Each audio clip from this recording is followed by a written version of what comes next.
Hello everyone, John for Western Maine Defensive Tactics. Got the my $20 yard sale 357 XP fully reassembled again. Had to wait for the your safety lock and bar to come in and put those on. They put on yesterday. This was in the mail when I got home today. We'll see what she does. It's cramped, and I'm gonna only run this for a second here.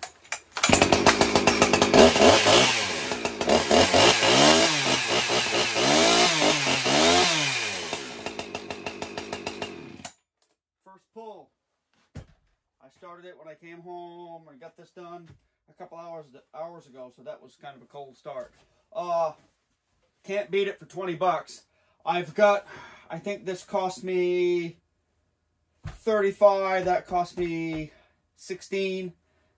And I think I've got another 20. Oh, let's say I have a brand new plug in it, brand new air filter, brand new fuel filter, new spring mounts here and there. And I think that is it. The chain that was on it was rusty. I cleaned that up.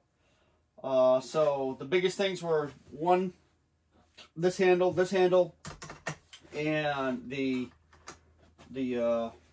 throttle lock and throttle lock spring, and a lot of cleaning. So I probably got 4 hours into cleaning this thing up.